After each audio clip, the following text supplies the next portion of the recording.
días. Vamos a comenzar lo que vamos a ver en la palabra de Dios hoy. Les pido que me acompañen al libro de Efesios, capítulo 5.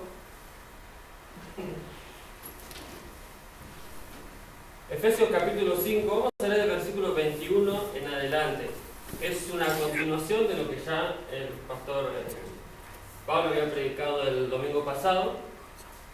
Efesios 5, capítulo 5, versículo 21. Dice: someteos unos a otros en el temor de Dios.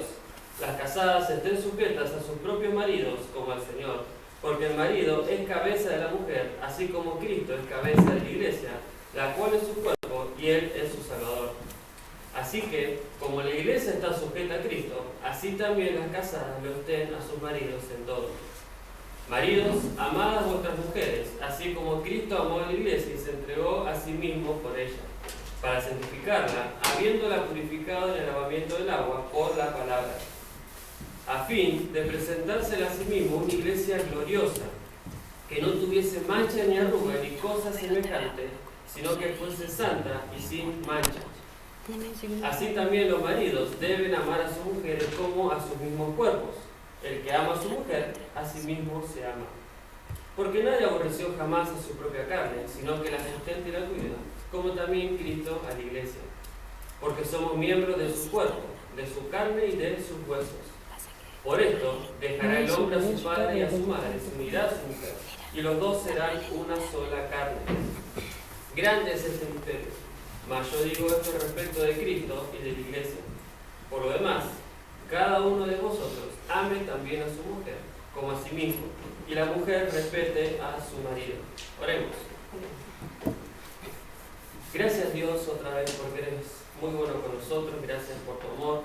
Gracias, Padre, por el privilegio que nos das de poder congregarnos, por el privilegio, Padre, que me das de poder servirte, Dios, en esto. Te pido, Padre, que estés con nosotros, que nos ayudes a poder entender tu palabra, a poder comprenderla, para poder ponerla en práctica en nuestras vidas, Señor. Te pido, Dios, que seas tú el que hables. Ponme a un lado, Señor, y llévate la gloria en todo esto. Gracias otra vez por esto, gracias por todo, y quédate con nosotros, por favor, en nombre de Jesús. Amén.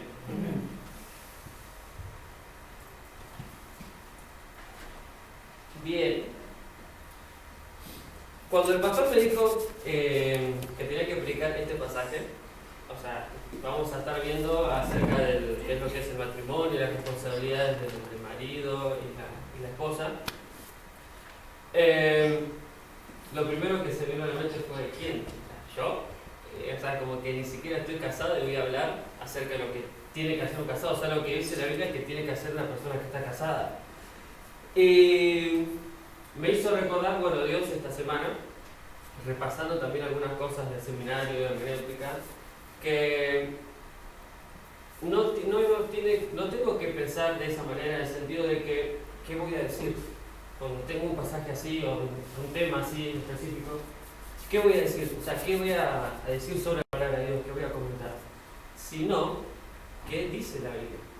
Así que mi experiencia en esto es cero, por así decirlo, más de las cosas, de lo que vi en otros, ya sea matrimonios allegados, o mis padres, mis suegros, casi suegros, técnicamente hablando, pero la idea es tratar de hablar qué es lo que dice la Biblia en cuanto a esto. No lo que digo yo, ni basarme en lo que yo sé o mi experiencia, sino qué dice Dios en cuanto a lo que es el matrimonio, en cuanto a lo que es las responsabilidades tanto del esposo como de la esposa. El peligro es que pensemos que el matrimonio entre dos cristianos es lo mismo que el matrimonio entre una persona, entre dos incrédulos, personas del mundo. Solamente la única diferencia es que, bueno, estos son salvos, tienen a Cristo, y los otros no.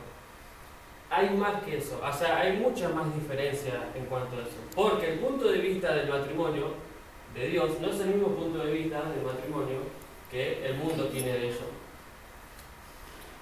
El matrimonio, que está basado 100% en la palabra de Dios, es muy distinto a lo que el mundo llama el matrimonio. ¿Qué es el matrimonio para el mundo? lo he escuchado muchísimas veces, o sea, de compañeros de trabajo, familiares. Inclusive ahora este tiempo que, bueno, que estoy comprometido, Juli, que tenemos Dios mediante y nos vamos a casar. No, ¿qué vas a hacer? ¿Para qué te vas a casar? Son un pibe todavía. Y muchas veces el mundo ve al matrimonio como un contrato legal. Bueno, algo que firman dos partes y se unen en esta sociedad como cualquier empresa. Y el matrimonio va más allá de eso. Una vez escuché una frase también que decía que el matrimonio es la última entrada legal a la esclavitud. Y así es como el mundo ve el matrimonio.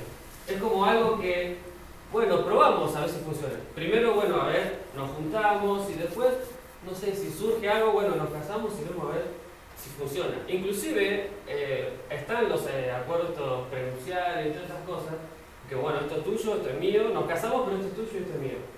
O sea, ya se casan sabiendo que se van a divorciar, o teniendo en mente que en algún momento me voy a separar. Cuando vemos lo que dice Dios en cuanto al matrimonio, que es totalmente distinto. Acompáñenme al libro de Génesis. El libro de Génesis, capítulo 2. El segundo capítulo de la Biblia. Génesis, capítulo 2.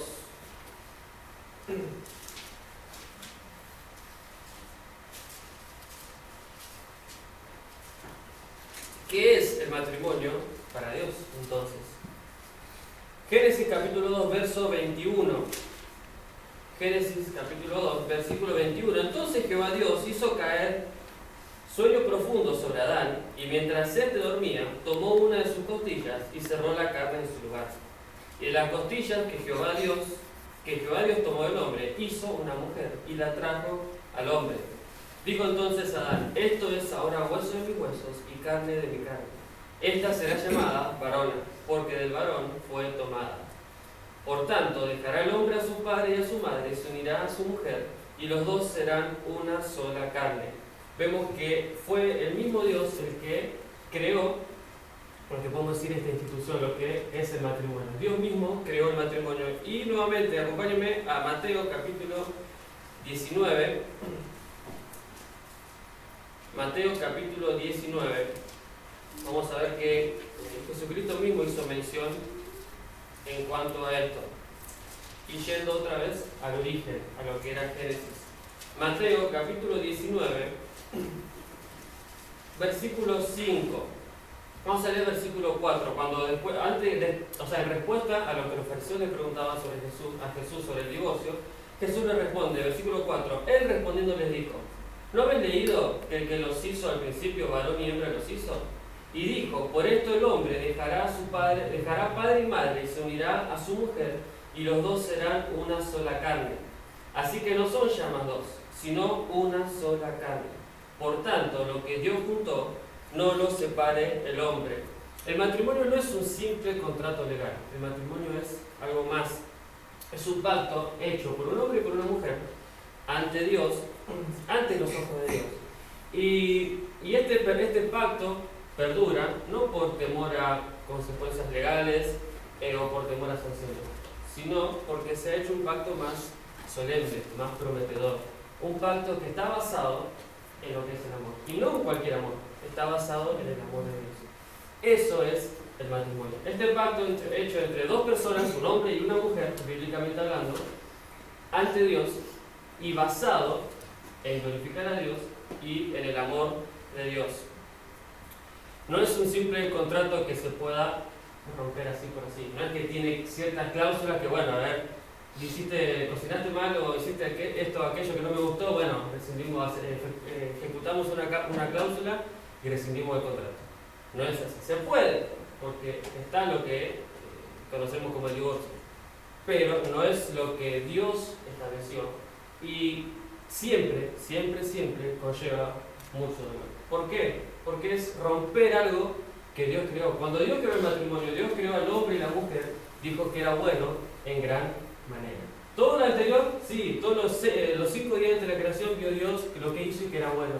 Cuando Dios creó al hombre, creó los animales, vio que era bueno. Pero cuando terminó de crear a la mujer y los unió, era bueno en gran manera. Nuevamente ese matrimonio es una institución creada por Dios y por lo tanto Dios estableció el fundamento y la razón de ser el matrimonio y por qué debe seguir así. Y algo que podemos ver en Mateo 19, versículo 6 dice: así que ya no son más dos, sino una sola carne. Por tanto, lo que Dios juntó, no lo separe el hombre. Como la frase, hasta que la muerte los separe. Pero dice que Dios lo juntó. Si estás casado, estás casada, Dios te unió a tu cónyuge. ¿Dios se equivoca? No.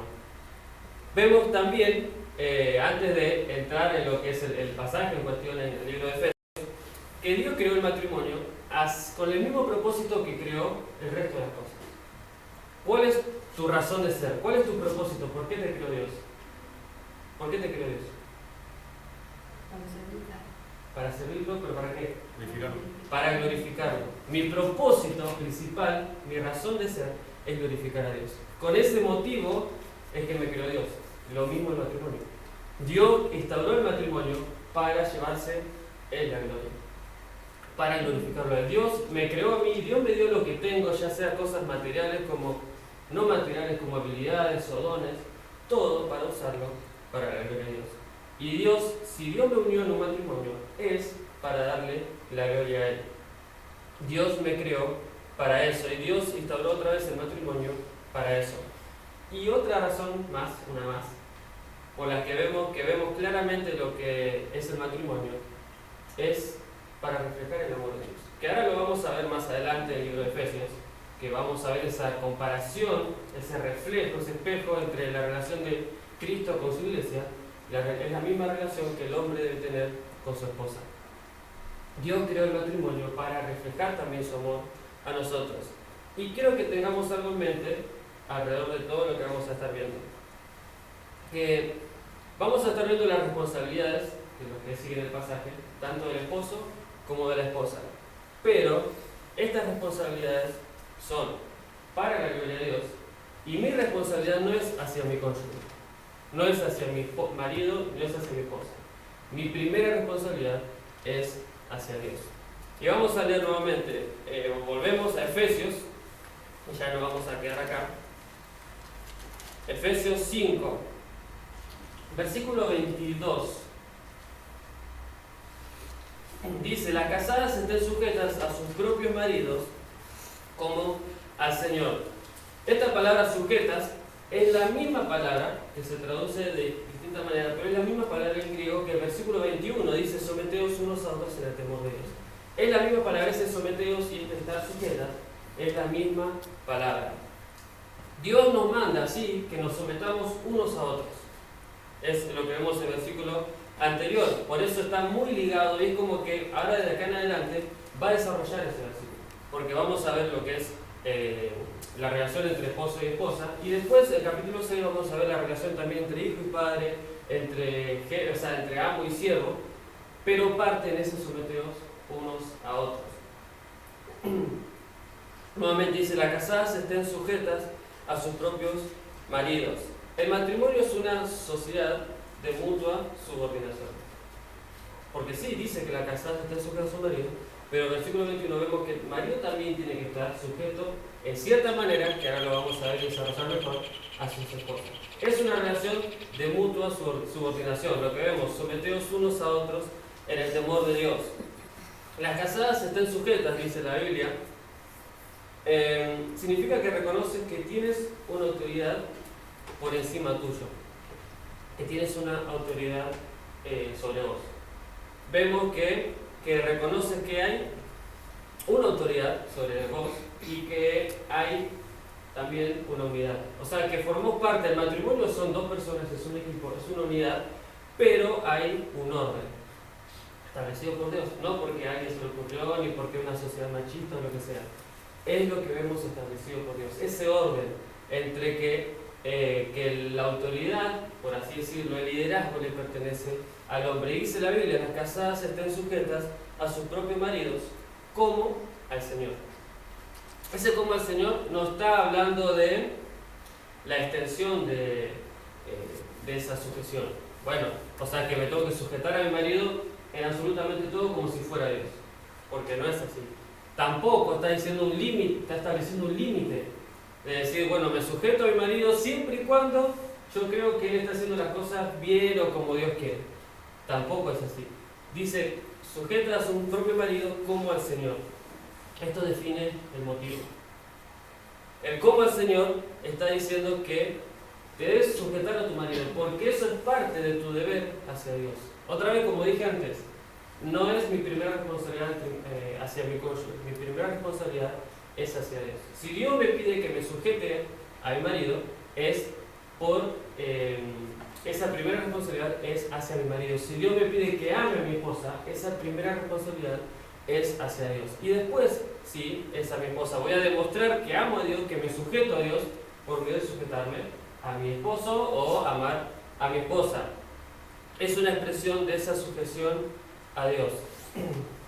En otras palabras, como dije, no estamos haciéndolo únicamente hacia nuestro marido, en el caso de una mujer, sino hacia el Señor mismo. Él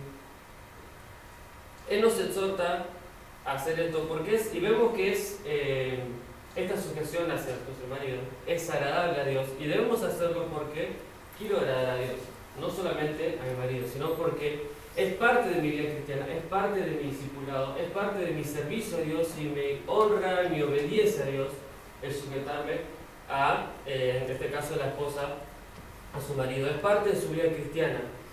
Si una esposa decide no hacerlo, no está incumpliendo en primer lugar su responsabilidad otra vez hacia su marido. Se está quedando corta en su responsabilidad hacia Dios. O sea, si una esposa realmente no está obedeciendo la palabra de Dios en este asunto, está desobedeciendo en primer lugar a Dios. Se está quedando corta en su relación con Dios, en su obediencia a Dios. No importa, la Biblia no da, se me fue la palabra, condicionamientos de decir, bueno, si tu naturaleza o tu forma de ser es así, o sea, es como que sos más introvertida, que necesitas a alguien para sujetarte, bueno, hacerlo. Dios dice que las mujeres están sujetas a su propio marido. No importa si es tu manera de ser, si es tu personalidad así, si tu personalidad es quizás, que hay muchos casos que es dominantes, pero yo soy mejor líder que él, o sea, yo sé tomar mejores decisiones que él. No importa. La Biblia dice que las mujeres están sujetas a sus propios maridos, más allá de lo que nuestra cultura puede decir, de lo que la gente puede decir, de lo que inclusive la ley de este mundo puede decir. Nuestra primera responsabilidad es obedecer a Dios y lo que Dios dice en su palabra. Y no tiene nada que ver si, como dije antes, si mi marido es inteligente, si mi marido tiene ese liderazgo nato que le nace, que esa sabiduría para tomar decisiones y esas cosas, o tiene mejores capacidades o no. No tiene nada que ver con eso. Porque otra vez, es un mandato de Dios sin condicionante. Lo mismo pasa en el sentido de que Dios me manda a hacer luz, Dios me manda a ser testigos a otros a aplicar el Evangelio. No importa si me da la parla, si soy bueno para hablar o no. A mí en mi caso me cuesta muchísimo, más que nada cuando tengo que hablar con un desconocido o en la calle o a veces en un negocio. Es difícil, no es fácil, y a mí en particular me cuesta más, pero no me tengo que jugar atrás de eso. ¿Por qué? Porque Dios me hace responsable. Como veíamos esta mañana en el estudio bíblico, dice, ay de mí si no anunciaré el Evangelio. O sea, me es impuesta necesidad. Es un gozo anunciar el Evangelio, pero también es un mandamiento. No importa si realmente me sale o no me sale, si me nace o no me nace, si soy bueno para hablar o no, no importa. Dios requiere de mí que yo vaya y anuncie el Evangelio. Lo mismo en este caso, no importa si soy bueno o no para sujetarme. Dios requiere de mí que lo obedezca a Él por medio de la sujeción a mi marido. Y un pequeño paréntesis para la señorita que aún no está casada. Dios espera eso de vos. Dios espera que te sujetes a tu marido. No importa, entonces, no tienes que casarte o buscar una pareja que porque es lindo, que porque es romántico, que porque tiene plata o no, sino a alguien que puedas respetar. ¿Por qué? Es lo que Dios te va a requerir.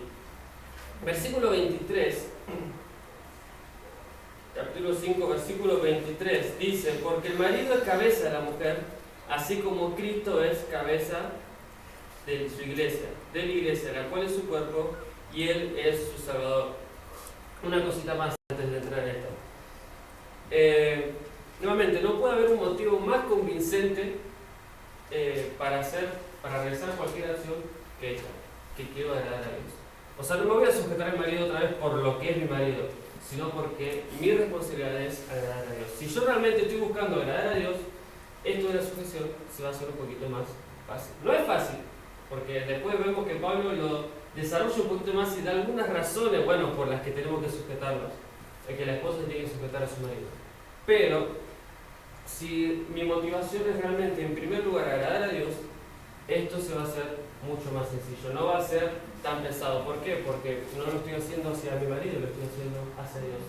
Y aplica en cualquier área de mi vida. Por ejemplo, yo no vengo a la iglesia, no me congrego, porque me van a ver los hermanos o porque, bueno, tengo una responsabilidad hacia mi pastor que me dice que me tengo que congregar. Si yo me congrego, si realmente mi motivación es agradar a Dios, Dios me dice, no dejando de congregarnos. Entonces, ¿qué? Lo voy a hacer, pero porque Dios me lo pide, yo quiero agradar a Él. Si hace frío o calor, si me duele la pierna o no importa, yo quiero agradar a Dios.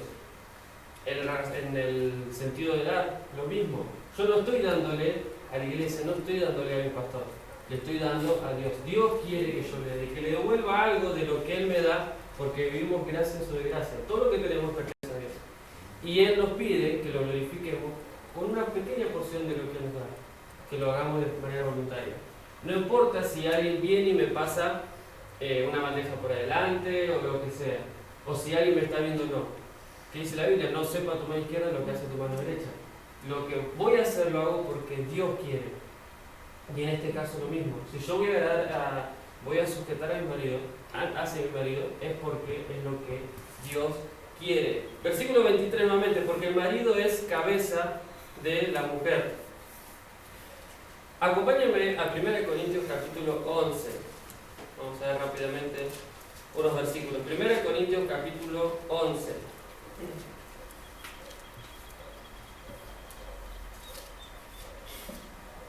Versículo 7. 1 Corintios capítulo 11, versículo 7. Porque el varón no debe cubrirse la cabeza, pues él es imagen y gloria de Dios, pero la mujer es gloria del varón. Porque el varón no procede de la mujer, sino la mujer del varón. Y tampoco el varón fue creado por causa de la mujer, sino la mujer por causa del varón. Por lo cual la mujer debe tener señal de autoridad sobre su cabeza, por causa de los ángeles. La primera razón, ahora vamos a ver 3 razones por las que, en este caso Pablo, inspirado por Dios, la esposa debe sujetarse a su marido. La primera razón ya lo vimos, que es porque el motivo es agradar a Dios. O sea, yo debo de sujetarme a mi marido porque es lo que Dios requiere de mí, es parte de mi servicio a Dios. En segundo lugar, es porque el marido es cabeza de la mujer. La cabeza tiene la idea de autoridad, es una responsabilidad de parte del hombre de dirigir, una responsabilidad de rendición de cuentas también. Pero vemos que lo que dice la Biblia, el hombre fue creado antes que la mujer, no la mujer antes que el hombre.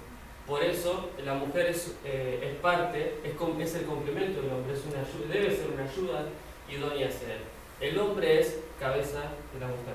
No es que la mujer sea inferior al hombre, no es que la mujer, no es en un sentido de esclavitud ni nada por el estilo.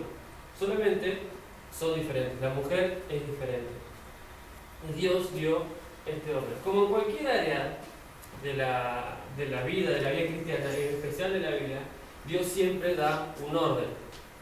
Yo no soy ni menos ni más importante que mi pastor, pero Dios puso a mi pastor sobre mí para que él me guíe, para que Él me ayude a poder caminar con Dios. A los ojos de Dios estamos al mismo nivel que mi pastor o mi líder o mi mentor, pero Dios pone esa autoridad, esa persona sobre mí para ayudarme a caminar con Dios. Siempre hay un orden.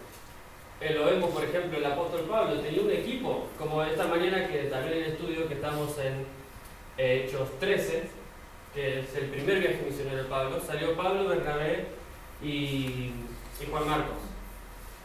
Eran un equipo, eran 3. Y después Pablo vemos que cada vez más tenía. Había muchos hermanos que salían con él, Silas, Timoteo y varios. Pero ¿quién era la cabeza del equipo? Era Pablo. Eran todos, en este caso, el primer viaje misionero, eran los tres que estaban saliendo para comenzar la iglesia que Dios había encomendado, pero había un líder, una cabeza. Era en este caso Pablo. Lo mismo es en el sentido del matrimonio. No es porque uno sea mejor o peor que el otro, ni inferior o superior al otro. Es cuestión de orden. Entonces, el hombre, el marido, es cabeza de la mujer. Y volviendo a Efesios, la tercera razón, porque la mujer debe sujetarse a su marido, es porque es un modelo de unión entre Jesús y la iglesia. Otra vez, versículo 23, porque el marido es cabeza de la mujer, así como Cristo es cabeza de la iglesia, la cual es su cuerpo y él es su salvador. Así que, como la iglesia está sujeta a Cristo, así también la casa lo estén a sus maridos en todo. La tercera razón es este modelo. Nuevamente, como le había dicho en un principio, el matrimonio es un modelo, es un espejo, o debería ser un espejo, de la relación entre Cristo y su iglesia. Vemos que la iglesia está sujeta a Cristo. La iglesia es el cuerpo de Cristo. Cristo es la cabeza. Cristo es el que lidera la iglesia. Cristo, las cosas que hacemos en la iglesia, lo que predicamos, lo que practicamos, es porque lo dice Dios. O sea, nuestra regla de fe y práctica es la Biblia, es la palabra de Dios, es lo que Dios dice. Pero Dios es la autoridad. Pero trabajamos en conjunto, por así decirlo, con Dios. Lo mismo el matrimonio. El hombre es cabeza de la mujer. La mujer, vamos a ver más adelante que es también el cuerpo, forma parte del hombre. Pero ese liderazgo, esa responsabilidad, fue dada al hombre. Esa iniciativa fue dada hacia el hombre. Y lo mismo que en nuestro cuerpo natural, la acción debe ser coordinada. O sea, nuestro cerebro es el que nos manda las directivas al resto del cuerpo a hacer lo que tiene que hacer. Pero debe haber una coordinación. Y hay una coordinación tan perfecta y tan exacta que, bueno, muestra que hay hubo una inteligencia que moldeó todo esto y no fue producto del azar. Pero hay una coordinación tal en el cuerpo que lo que mi mente dice automáticamente, si funciona bien, si el cuerpo es sano, va a accionar de manera coordinada con el resto del cuerpo. Lo mismo en el matrimonio. Son un equipo, el líder es el marido, pero deben funcionar como un equipo, de una manera coordinada. Debe haber un acuerdo. Y otra vez, la Biblia no habla que la mujer es inferior al hombre. Solamente es cuestión de responsabilidades distintas, cuestión de un orden. Y otra vez, vemos tres razones en lo que es las razones por las cuales la mujer se tiene que sujetar, la esposa se tiene que sujetar al marido. Porque la primera motivación debe ser agradar a Dios, porque debo sujetar a mi marido porque haciendo eso estoy agradando y obedeciendo a Dios. La segunda es porque su modelo, porque el marido es cabeza de la mujer. Y tercero, porque es un modelo de la relación, o debe ser un modelo de la relación entre Cristo y su iglesia. Esposo y esposa son llamados a morir a sí mismos. La sujeción es la manera en que la esposa lo hace. Esposo y esposa son llamados a sacrificar. Y la sujeción es la manera en que la mujer cumple eso. Esposo y esposa son llamados a ver el matrimonio como un modelo de Cristo, como la relación que Cristo tiene con la iglesia. Y la sujeción, en este caso la esposa, es cómo honra ese modelo. Acompáñame, vamos a leer versículo 25. Versículo 25. Continúa, dice: maridos, amad a vuestras mujeres, así como Cristo amó a la iglesia y se entregó a sí mismo por ella. Vimos las responsabilidades de la mujer. La primera responsabilidad, que después lo va a aclarar, es que debe sujetarse a su marido como el Señor. Y vamos a ver la responsabilidad del marido hacia su esposa también, que es: maridos, amad a vuestras mujeres. Es como una salvaguarda. Lo anterior lo justifica el marido, hacer un tirano, hacer lo que quiera, total, la mujer se tiene que someter a él. O sea, no es que, yo voy a imponer lo que yo quiero, mis derechos, y ella tiene que obedecerlo solamente. La Biblia dice la parte de responsabilidad también del hombre. Maridos, amad a vuestras mujeres. Dios puso al hombre sobre la mujer en cuestión de liderazgo, pero ese liderazgo tiene que estar basado en el amor. Ese liderazgo, ese gobierno, por así decirlo, que el marido tiene que gobernar su casa, tiene que ser basado en el amor, en un amor, no cualquier amor, en un amor distinto. La palabra que Dios usa en este caso, porque es ágape. En el griego usaban 4 palabras para referirse al amor. Hoy, en nuestro idioma hoy solamente todos lo englobamos en una palabra que es amor. En el griego usaban 4 palabras. Tenemos ero, tenemos filia y tenemos torque. Ero está hablando de ese amor sensual, ese amor físico. Después tenemos filia, que está hablando de un amor familiar, por un lazo más de carne. Y tenemos estorge, que también, mi griego no es el mejor, pero estamos hablando de un amor más fraternal, entre amigos, una relación íntima. Pero en este caso, Dios usa, a propósito, o sea, no al azar, la palabra ágape para referirse al amor de Dios. Ágape es el amor de Dios. Ágape es el amor que no tiene sentimientos, pero no es la base del amor. La base de este amor es una decisión. Que yo decido amar a la otra persona. Yo decido poner a la otra persona antes que a mí. Es el amor de Dios.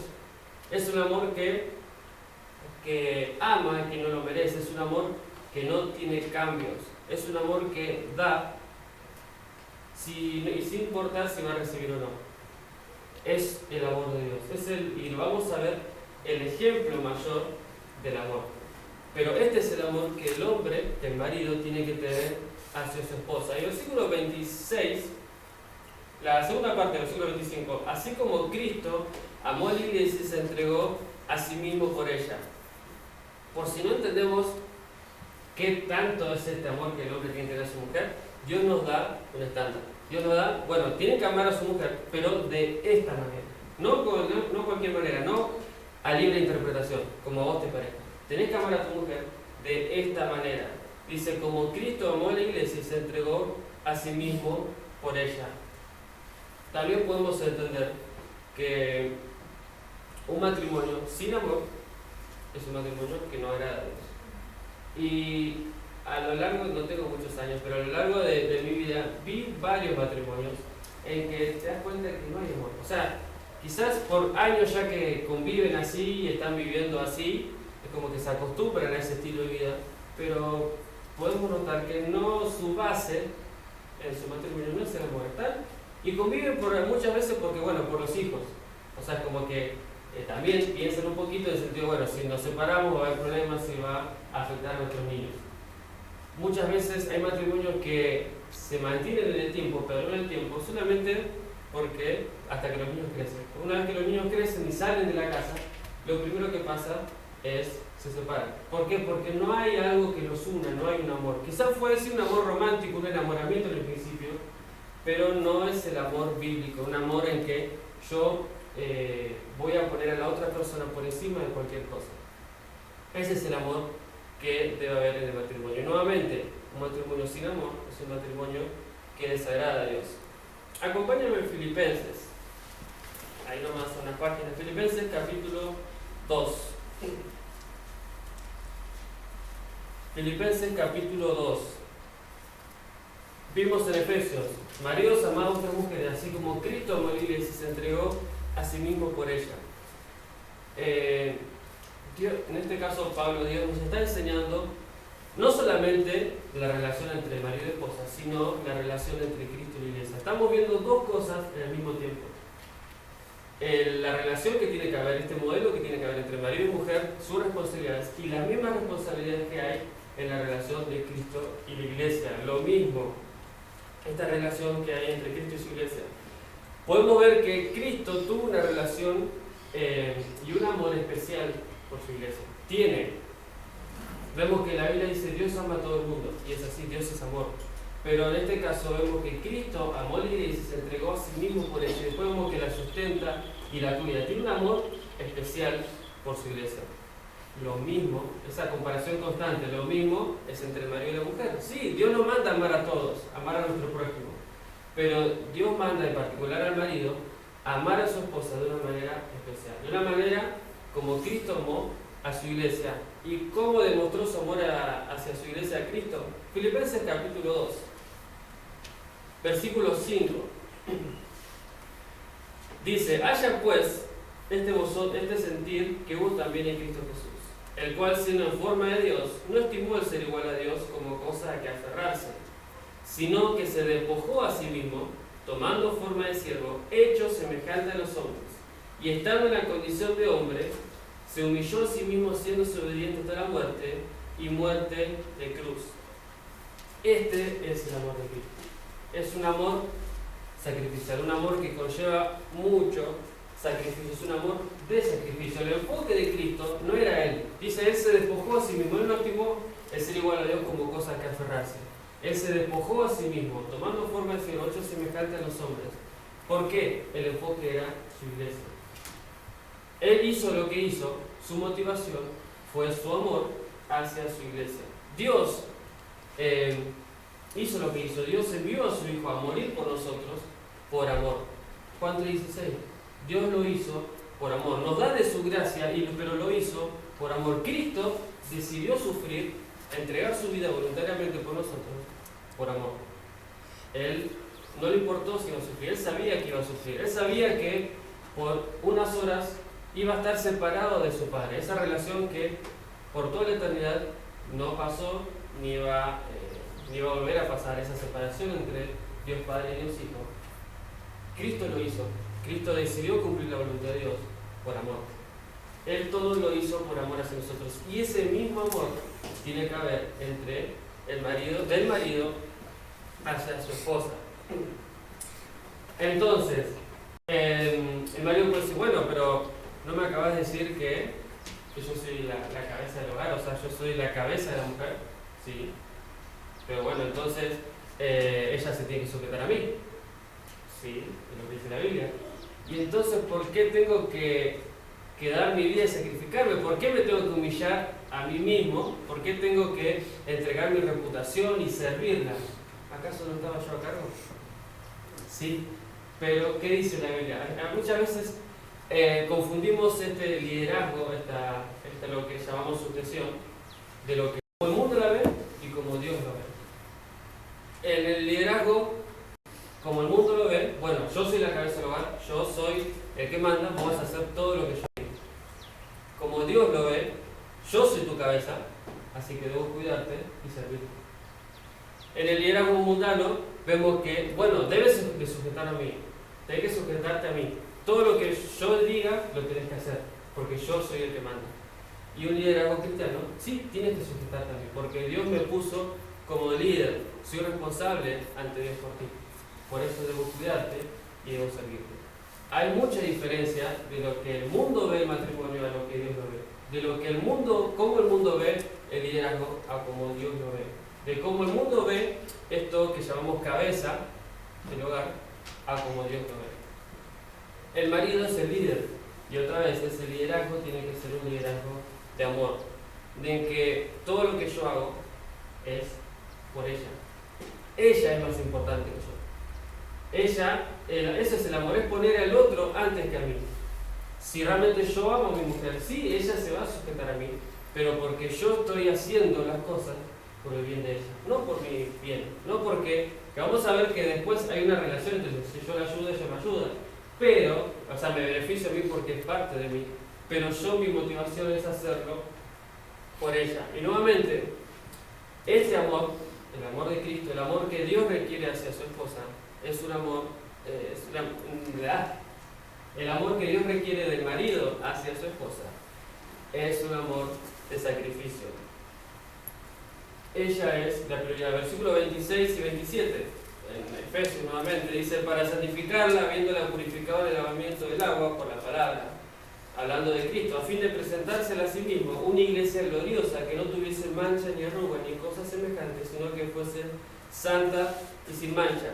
Nuevamente, en este caso de Cristo, y en el caso del matrimonio, la mujer, la esposa, debe ser mi prioridad. Dice la Biblia, ¿no? En 1 Pedro, si me equivoco, de cuidarla como vaso más frágil. Ella debe ser mi prioridad antes que mí. Sus necesidades tienen que ser más importantes que las mías. Eso es el amor de Cristo. Y nuevamente podemos ver estas tres razones. Vimos las tres razones de por qué, vemos en la Biblia, por qué la mujer se tiene que sujetar a su marido. Y vamos a ver tres razones en por qué el marido debe amar a su mujer de esta manera, con este amor sacrificial, por así decirlo, este amor de Dios. Primero, porque, dice la Biblia, maridos, amad a vuestras mujeres. Esto es lo que el amor es. Segundo, nuevamente, la relación entre el marido y su esposa es un modelo de la relación entre Cristo y la iglesia. Ese es el patrón que debe gobernar el amor del marido. Así como Cristo y la iglesia amó a su iglesia, así tengo que amar a mi mujer. Y tercero, Efesios 5, versículo 28. Vamos a leer el versículo 28 en adelante. Así también los maridos deben amar a sus mujeres como a sus mismos cuerpos.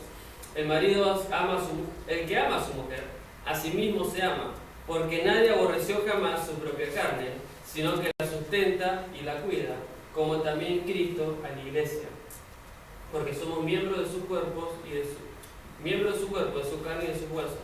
Por esto dejará el hombre a su padre y a su madre, se unirá a su mujer, y los dos serán una sola carne. De la misma manera que Cristo es uno con la iglesia, el marido es uno con su esposa. El marido debe amar a su mujer porque ella es su propio cuerpo, ella es parte de uno, ella es parte de mí. Por eso debo amar a mi mujer, porque somos uno, somos una sola carne. Si yo amándola me beneficio a mí mismo, porque la estoy amando a ella, pero a la vez es porque me estoy amando a mí mismo. Algo es una lengua de algo así. Pero, o sea, si yo amo a mi esposa, me estoy beneficiando a mí mismo. ¿Por qué? Porque soy uno con ella. Ella es parte de mí y yo soy parte de ella. Somos, una vez que nos casamos, una vez que nos unimos en matrimonio, somos una sola carne. Y si el marido descuida a su esposa, es como si estuviera descuidándose a sí mismo y va a tener consecuencias. Lo mismo pasa, por ejemplo, por poner un ejemplo, en el caso de un auto. Yo escucho, voy en mi auto y escucho que hace un ruido. Por lo general, si escucho un ruido en la rueda o en el delantero, es como que me da más miedo que si escucho el ruido del motor. ¿Y qué hago? Lo primero que hago es tratar de ver de dónde se origina ese ruido, tratar de arreglarlo o llevarlo a que alguien lo arregle, porque no quiero perder una rueda de camino o que se me corte el agresor. Yo tengo que cuidar a mi auto. ¿Por qué? Porque si yo lo descuido, si se me rompe, me voy a perjudicar a mí mismo. Lo mismo en el matrimonio. La diferencia es que es más real, porque ella es parte de mí. Debo cuidarla. ¿Por qué? Porque somos una sola carne. Eso es lo que necesitamos entender. Somos una sola carne.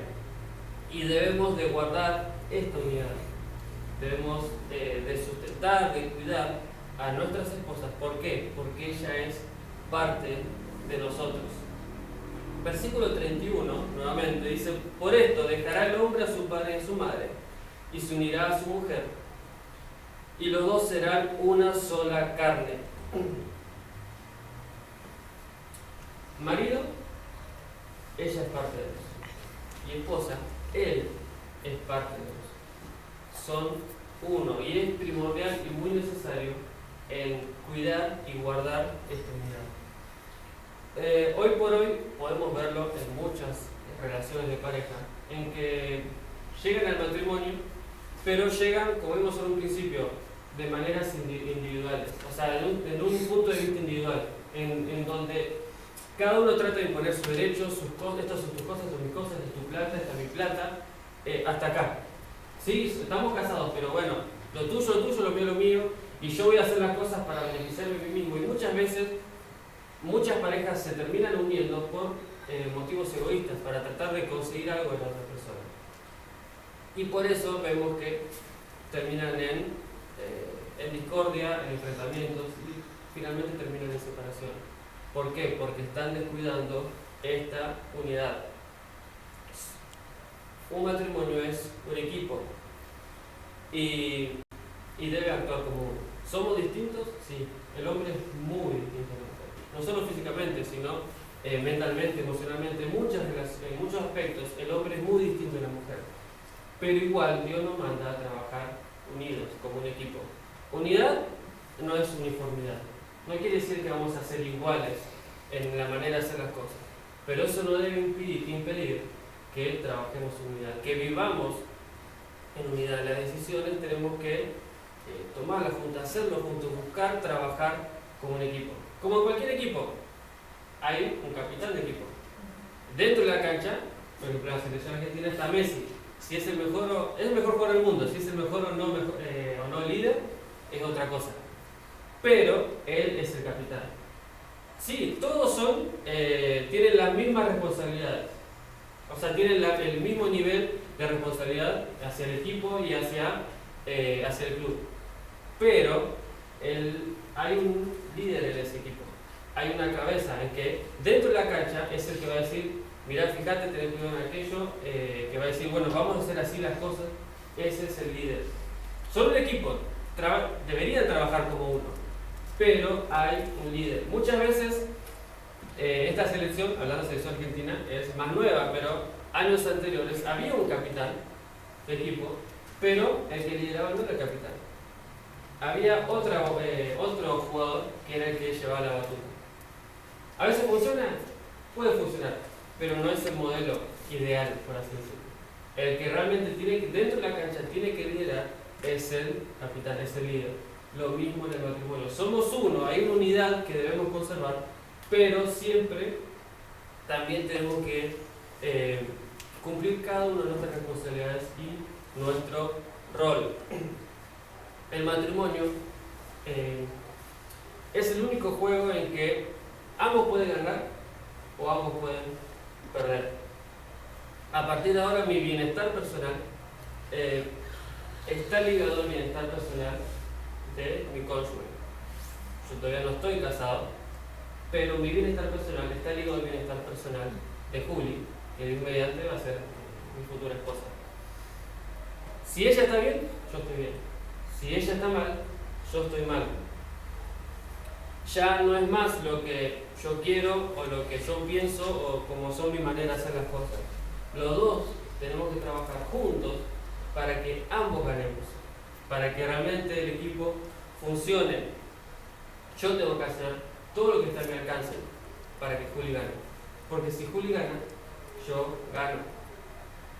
Ahora ya todavía no, Dios mediante voy a tener ese honor más adelante, pero en un matrimonio ya estamos unidos, estamos pegados, estrechamente ligados el uno con el otro. Ya no hay manera de separarnos, bíblicamente hablando. O sea, no es la voluntad de Dios. Dios nos unió una vez hasta la muerte. Y por eso debemos cada uno cumplir su papel para lograr que el otro gane. Otra vez, si el otro gana, yo gano, porque somos uno. El fundamento de todo matrimonio tiene que ser, como vimos al principio, glorificar a Dios. Siempre mi responsabilidad primordial es hacia Dios y luego hacia mi cónyuge. Y dos columnas importantes en mi matrimonio es el amor y es esta unidad. El amor de Dios es lo que va realmente a hacer que perdure en el tiempo mi matrimonio de una manera saludable. Y en guardar la unidad, guardar este uno que ya somos, va a ser lo mismo. En versículo 32 dice: grande es este misterio, mas yo digo esto respecto de Cristo y de la iglesia. Lo que vimos anteriormente, como ya lo fuimos viendo, no es exclusivamente del matrimonio. Dios está tratando también de mostrarnos la relación entre Cristo y su iglesia. Cristo quiere algo más allá de una relación externa y superficial con nosotros. Según la Biblia, somos uno con Cristo y Cristo quiere guardar, quiere conservar esa unidad, que Él va a cumplir su rol. Él ya lo hizo y lo va a seguir haciendo, y Dios quiere que yo también cumpla mi rol en la relación, de sujetarme a su voluntad, de sujetarme a su liderazgo. Pero la pregunta es, esa relación que yo tengo con Él, ¿cómo está mi relación con Cristo? Y otra pregunta, ¿realmente tenés una relación con Cristo? ¿Tenés esa relación de que Cristo tiene con su iglesia? Dios quiere, y Dios hizo lo que hizo. Cristo murió en la cruz por nosotros, se humilló a sí mismo para que tengamos esa relación, para volver a reconciliar, a restaurar esa relación que Dios tuvo con el hombre en un principio. Dios murió en la cruz para que podamos tener esa relación. Y podemos tenerla. Cristo murió para pagar la deuda que nosotros teníamos con Dios, por haber roto su ley, por haber pecado en contra de Dios. Cristo murió en la cruz para que puedas tener una relación con Él. Cristo murió en la cruz para restaurar tu vida, para darte un nuevo sentido de vida, para que puedas realmente gozar una relación con Él tanto ahora como después de la muerte. Solo Dios requiere que creamos en Él y nos arrepintamos. Dios quiere darnos vida y Dios quiere que podamos gozar de esa hermosa relación que Cristo tiene con su iglesia. Versículo 33, para terminar, dice: por lo demás, cada uno de vosotros ame también a su mujer como a sí mismo, y la mujer respete a su marido. Vemos estos dos principios, un pequeño resumen de lo que vimos anteriormente. Y estos dos principios deben gobernar nuestro matrimonio, deben gobernar nuestra manera de pensar y nuestras acciones en el matrimonio. Marido dice: ame también a su mujer. Marido, entiende que vos y tu esposa son uno y que es responsabilidad tuya guardar esa unidad. Y esposa dice: la mujer respete a su marido. Mujer, esposa, entiende que son uno y que esa unidad tiene una cabeza, y esa cabeza es tu marido.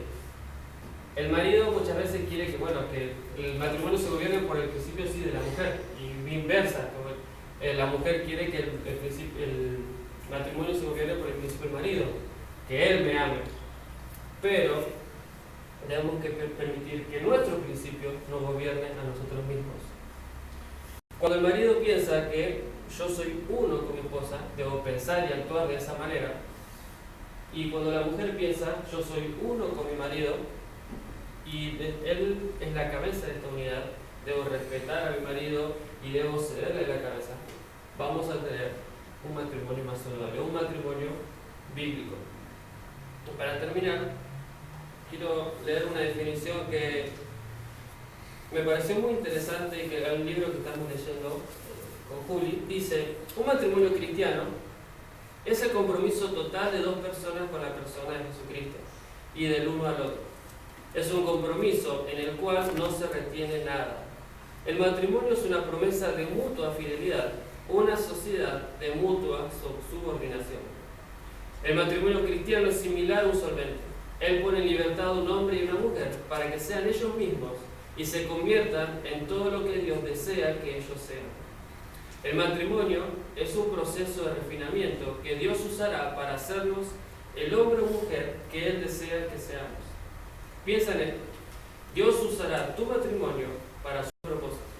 Él te moldeará y refinará para su gloria. Oremos. Gracias, Dios, otra vez por todo lo que nos das, porque eres muy bueno con nosotros. Gracias, Padre, por tu palabra y por lo que podemos aprender de ella. Ayúdanos, Dios, a realmente que tu palabra sea una regla de fe y de práctica en nuestras vidas, que podamos vivir, Dios, lo que tú quieres que hagamos, que podamos, Padre, glorificarte en nuestras vidas en cualquier aspecto, en cualquier relación que estemos, Padre, que tú seas el centro, que tú seas el único, Padre, que se lleve los reflectores y los buenos. Gracias otra vez por todo lo que nos das y dejo todo en tus manos. En nombre de Jesús. Amén.